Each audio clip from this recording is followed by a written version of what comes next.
What is up, guys? Jake from OneHive here with the next war recap video, and this one is sort of themed those elusive Town Hall 10 and 11 3 stars that almost were but never was. Awesome job to everybody at OneHive. They did use most of their attacks, so we'll give them the respect of showing what they did to our bases. Look like mostly, let's see, yeah, they left one Town Hall 11 with a star there, mostly 2 stars going down until they get down to our lowest Town Hall 10s, myself and Warren. And then a lot of 3 stars on our 9s, but some of them did slip through the cracks there. So that was the discrepancy in stars. You see, our guys got all of the Town Hall 11s they had, which they had quite a few more than we did.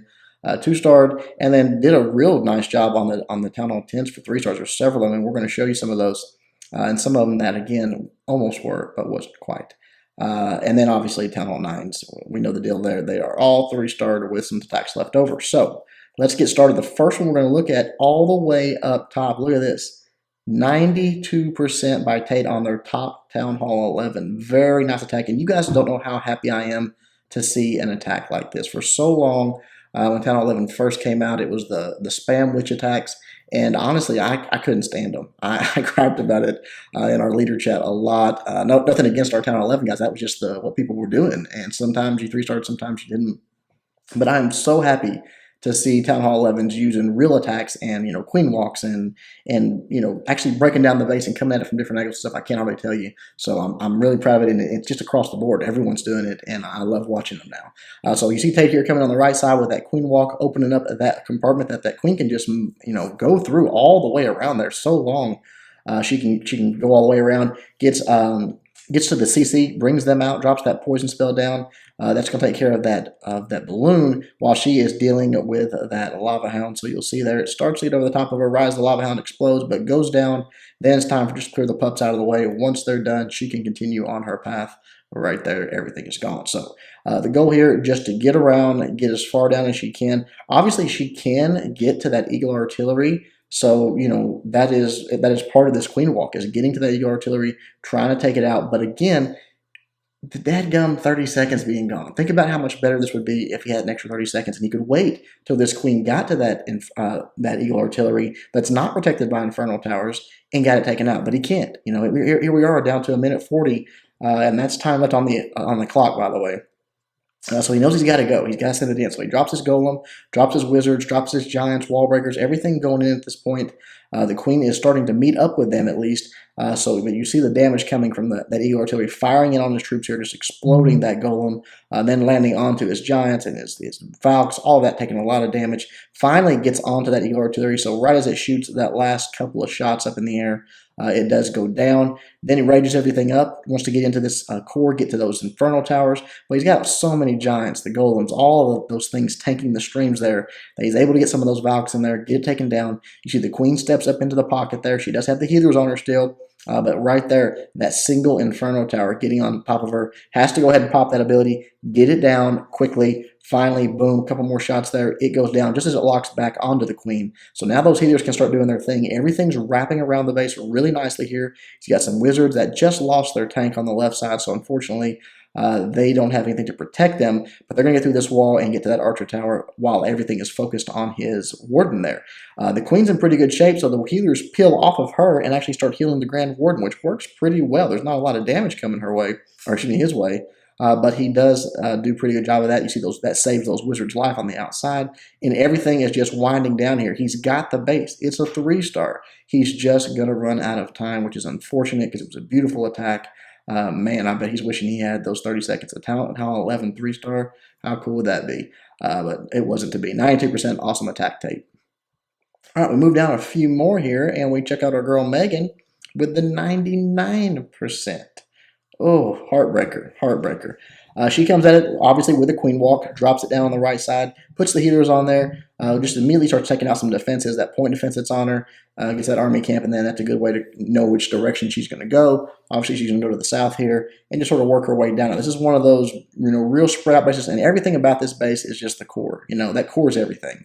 All this outside stuff is just kind of noise. I mean, very exposed air defenses that you can get to really quickly with balloons, but you know that the Infernal Towers, the X-Bows, all the Teslas, the King and Queen, everything is in that core. So that makes it pretty difficult, actually, because you've got to get there quickly. You can't just let your balloons and lava hounds run around the outside and take all that damage and then try to make it to a core like that. You got to have a game plan to get to it pretty quickly, which Megan does. She does. Probably just a little bit long on the queen walk, which is going to be the bane of Town Hall 10 and 11's existence, in my opinion, going forward, is that not having the extra 30 seconds, getting acclimated to it, and then having it taken away is pretty rough, because it was the first time that you started seeing more and more Town Hall 10 3-stars, and we're still seeing more, but it would just be wonderful to see ones like this that obviously would have been, but aren't. Comes in on the right side with that golem, a wizard or two there to create the funnel, some wall breakers, let everything in. Actually, that was a giant. I'm sorry, not a golem. A giant, and then the king goes down. So now he wants to get in, or she wants to get in, take out that next air defense, which goes down very quickly. The queen is still doing her thing. She beats through that wall and goes in that. She wanted those wall breakers, I believe, to get on that junction. They just didn't happen. But with the two ADs down, now she can send everything in. She sort of got the funnel created because there's nothing for them to wrap around the base too. Everything's down. So now, as you see, if they take out these corner defenses, they just dive this center of this base. Drops the freeze, drops the rage spell, drops the back end freeze, just wants everything going through as quickly as possible. Unfortunately, look at that dragon in the CC. I mean, who puts a dragon in their CC at Town Hall 10 besides this guy? Which is unfortunate because, if it had been a lava hound, it would have been a lot easier because she's losing balloons here. They're targeting it. The queen was not able to get there and get on it. But still a very nice attack right there. That lava hound explodes. The next one goes off, and all of those pups take out the dragon. But still, just a little too late. We'll see that they do take out everything except this one building right there, and it was almost dead. All she needed was another second, and that was a 3-star. So good try to Megan, but once again, the 3-star that just never was. All right, one more. Our boy Master Wheat on number 10. And wow, another heartbreaker. I actually scouted this attack for him, just trying to, do the opener and see what was going to work and what wasn't. And he made some good adjustments off of my attack. Not really, Death of a Town Hall 10 material, but still, it's something because you try something and hey, that needs to be a little different, and you go back and you have a very good attack like what we did here, because mine was not that good. But once again, same sort of theme of the base. You see that core there, all this outside stuff. The air defenses are exposed. You can get to them. You see the queen already got 180 down. Just wanted to drop in those balloons there with that haste, take out a few more defenses, and that's also probably more about the funnel than it is the actual, going there, wanting to break that trash ring to keep the balloons and everything from traveling around the outside. But you see those nice wall breakers on the top there. That's going to let this queen walk through. She's going to get the defending queen. She's going to get a lot of defenses. It's going to be a really nice queen walk. But what I was talking about is all this outside stuff is just noise. It's all just protecting that core with the Inferno Towers, all of the Teslas, all 3 Expos, the sweepers, everything to make it a pain to try to get a 3-star at Town Hall 10 is centralized right there. And it's on an open base like that, not only is it hard to just see the troops in there, but let's say you say, okay, I want to just dive it with golems and valks or something like that. It's very hard to direct troops there because all of these outside buildings are designed in that open compartment to just draw your troops around in a circle and not let them go in. It's very difficult, especially at Town Hall 10, to devote the type of troop numbers you need to properly break that funnel to let everything get in. So it's a frustrating design. But you'll see what he did there. Just has a little bit of trash on the bottom here that he's got to take out as far as defenses and stuff.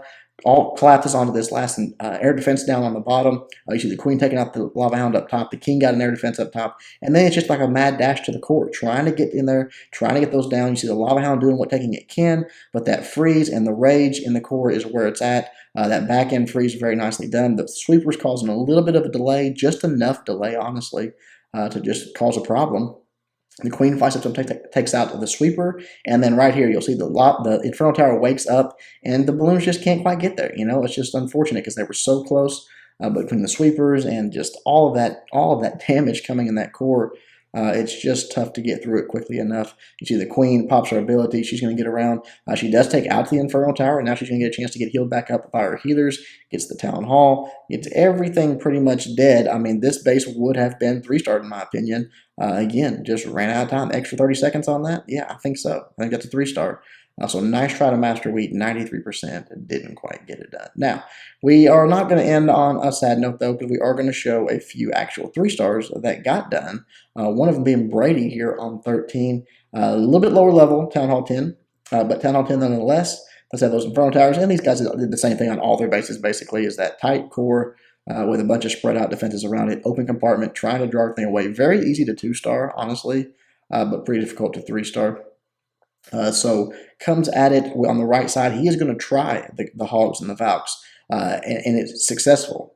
Because of the fact that it is a little bit lower level. This Queen Walk's going to get a little bit more value. You don't have quite as high a level of King and Queen in there in the core. The Inferno Towers are only level 2, and that's going to allow him to just push through that and get in there. You'll see what I'm talking about, though. You use the Queen to sort of create part of that funnel that we talked about, because you do have to dedicate quite a bit of troops to make sure that your Valks and all that, the King, the Golems, are all going to go into that core. The Queen did her part on the right side there. Now it's just about directing him in, trying to place that jump spell in a spot to where it's going to draw everything in, have that Queen come out and aggro a little bit. Once she starts shooting, that's going to help pull those troops into the core. That happens, drops the freeze, drops the rage. Everything is going to start getting melted in that core pretty quickly. He does have the poison down there as well on those CC troops. That balloon is just now coming out of there, so that's a threat. But the poison is slowing it down and ramped up the damage, so it is going down there. The core is taken care of. Now it's time to send those Hogs in. Remember the Go Valho video we talked about where the threat is? Well, obviously that's the core, and he just took out the core. Probably could have even sent these Hogs in a little bit quicker, but that's still get the job done. Send them in on the bottom there, and just wait. Lets those maxed out Hogs do their thing. Drops the heal spell down for him, pretty early, but the Queen is coming around on the right side, or the King there, excuse me, King and Queen, getting healed up and sort of dealing with that section. So he knows that the Hogs are being tanked for as they close in on that side. So using that heal spell early was actually probably a pretty good thing. He drops that Wizard on the outside to help out with that cannon. And as it goes down, the Wizard Tower goes down to the Queen, and that is that. Nice Go Valho Town Hall 10 3-star. Really, really good job already. And maybe that's the way to do it. What he did over those air attacks, I don't know. A lot of people are really good, like Wheat and those guys. They're really good at the air attacks. So I think it's going to be hard to pull them away from that. But we'll see. Maybe in the future you'll see more diversity on that.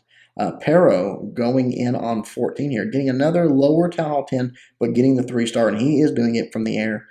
With these lower level air defense, though, that's probably the way to do it. This is essentially a Town Hall 9 with Inferno Towers, which, don't get me wrong, makes it infinitely more difficult.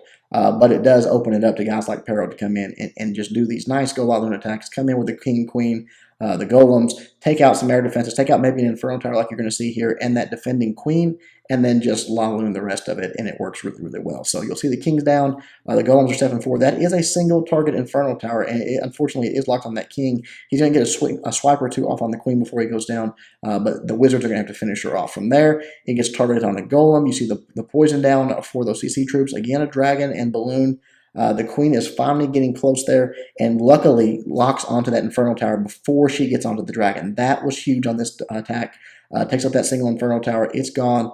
She was able to finish off the Dragon, and then from there actually pick up a X-Bow as well. So good value for that little push there. Now again, with only that single multi-Inferno left, with only level 1, he can come in with that free spell with this Laloon attack and pretty easily take out the rest of this base. So you see, just funneling everything in, pushing it towards that core, trying to use a little bit of that clockwise motion to do it. You see how the balloons and everything are closing in straight towards that Inferno Tower, drops the freeze down, gets great value out of that. Inferno Tower, X-Bow, Tesla, air defense, all of it frozen there.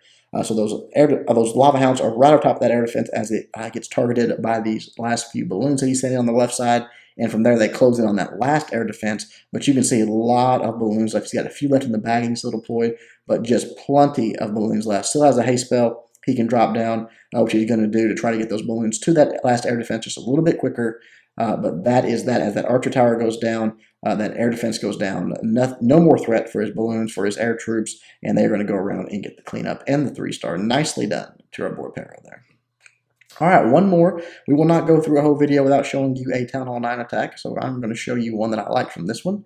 We're going to drop down a little bit. Not that it's a low attack, it's just a little lower on the map here. 22, crazy move-in, taking it out with a Go Valho. You don't get to see a Go Valho every day. Go Valho, yeah, you'll get to see 10 or 12 of those every day, but Go Valho, not always. But this guy has those real compact, real tight air defenses in this base, and that is a cue for crazy move-in to quake the core, get those Valks in there, let them do their thing, and then loon the rest of the base. So beautiful placement on that quake there. It's going to actually let his troops go all the way in from the outside. He didn't have to bring wall breakers. Can get all the way in. The CC troops come out. He drops the poison spell down. The queen starts to engage.